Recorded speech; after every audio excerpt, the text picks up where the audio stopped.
Bonjour à tous, c'est Atlante. Aujourd'hui, une vidéo, la troisième, je crois, sur Laurent Alexandre. Et pour dire que Laurent Alexandre, bon, vous le savez, certaines de ses réflexions, je les trouvais intéressantes. En tout cas, il n'avait pas un raisonnement binaire. Et donc, sur certains sujets, ses réflexions, je les trouvais assez intéressantes. Bon, en tout cas, j'avais plaisir à écouter parfois ses interventions.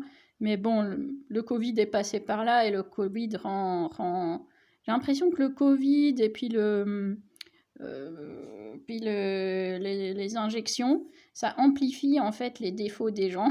Et donc, quand ils sont hargneux et bêtes, ça amplifie leur bêtise.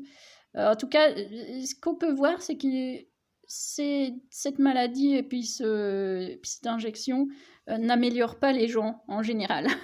Voilà. Donc, qu'est-ce que je voulais dire par là? En fait, pourquoi je reparle de Laurent Alexandre? Eh bien, parce que donc il s'est fait le chantre des biotech. Alors, il a une entreprise de biotech, bien sûr.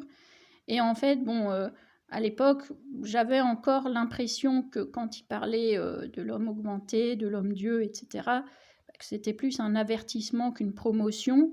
Et je crois que finalement, c'était plus une promotion du coup qu'un avertissement. Mais du coup, les conclusions qu'il tirait, à savoir, il préconisait quand même aux parents de faire lire leurs enfants le plus possible et en gros de développer leur intelligence propre, ce que je trouvais vraiment très pertinent, ce à quoi j'adhère en tout cas. Hein. Je ne pense pas par postulat que l'homme est mauvais et qu'il doit être par définition augmenté. Je pense qu'au contraire, l'homme a toutes les ressources en lui pour devenir plus intelligent, pour développer son intelligence et également pour développer donc sa santé et son immunité, voilà, par une meilleure gestion de celle-ci. Et je crois que donc, moi je crois en l'homme avec un grand H, c'est-à-dire je pense que l'homme a tout ce qu'il faut en lui pour vivre une belle vie euh, en pleine santé mentale et physique. Voilà. Mais ça, c'est mon avis. Et je croyais que Laurent Alexandre était comme ça, mais comme il se fait le chantre de l'ARN messager, du coup, voilà, je pense que il est en contradiction avec lui-même. C'est-à-dire que quand on prône développement de l'intelligence propre, c'est qu'a priori on croit un peu en l'homme, mais quand on prône les biotech et l'augmentation artificielle donc de l'homme, c'est que on est en dissonance cognitive et intellectuelle, quoi.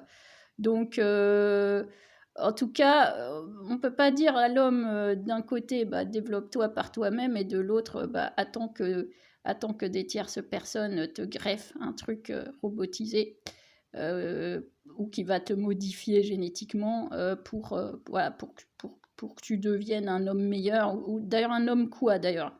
Un homme en meilleure santé, un homme meilleur ou un meilleur esclave, faudrait préciser à ce moment-là. Donc ça, c'est une précision qui n'est pas faite. Bon. Ensuite, il y avait aussi une autre contradiction que j'ai relevée, c'est que du coup, Laurent Alexandre, il fustigeait beaucoup les écolos. Ok. Ce que j'admets, hein, ce que je partage aussi, étant justement moi-même quelqu'un de très respectueux de la nature, du vivant en particulier, du vivant avec un grand V. Du coup, pour moi, fustiger les écolos, bon, il peut y avoir aussi des gens qui fustigent les écolos, mais qui sont donc pour l'artificialisation de tout. Donc là, d'accord, Laurent Alexandre, à ce moment-là, il peut être pertinent dans cette optique-là. Bon, ok, c'est-à-dire qu'il pense que les écolos sont vraiment écolos. Mais du coup, comment peut-il penser que les écolos sont vraiment écolos, alors que les écolos ne croient pas, tout comme lui, en l'homme avec un grand H? Alors vous allez me dire, mais pourquoi les écolos ils croient pas en l'homme avec un grand H? Eh bien parce qu'eux aussi ils sont pour les biotech. Alors dans biotech, il y a les bio, donc ça fait bio, magasin bio. Non, non, donc les écolos sont tous unanimement pour l'ARN messager eux aussi. Or l'ARN messager, encore une fois, est une augmentation artificielle de ce qui relève du vivant. D'ailleurs, certains d'entre eux sont contre les OGM, organismes génétiquement modifiés, c'est-à-dire pour les traficotages génétiques des plantes. Par contre, visiblement avec le Covid, ils sont pour un traficotage donc artificiel des gènes ou des capacités propres de l'humain. Donc il y a aussi une contradiction cognitive et intellectuelle, ou alors du coup, soit elle est inconsciente, soit elle est consciente, et si elle est consciente, eh bien c'est qu'on est là dans un cas de malhonnêteté et de supercherie caractérisée.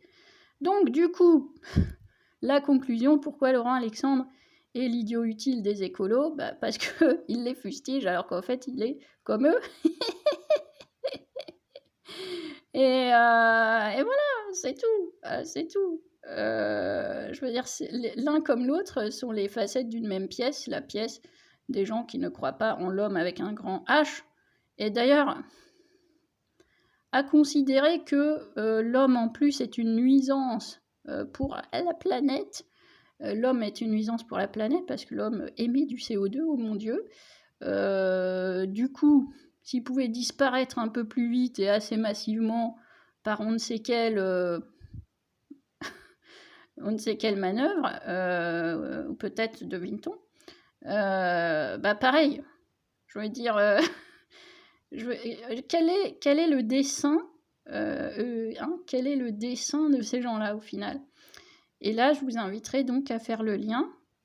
D'ailleurs, le lien que seuls les gens intelligents font. Intelligence étant la capacité à faire le lien entre des choses qui, a priori, n'ont rien à voir, mais en cherchant bien, en se servant de son cerveau, le sien propre, pas un cerveau externe, eh bien, certaines personnes peuvent faire le lien entre donc la propagande Greta qu'il y a eu juste avant le Covid, puis le Covid et donc ce qui est en train de se passer du Covid, c'est-à-dire une possible catastrophe sanitaire.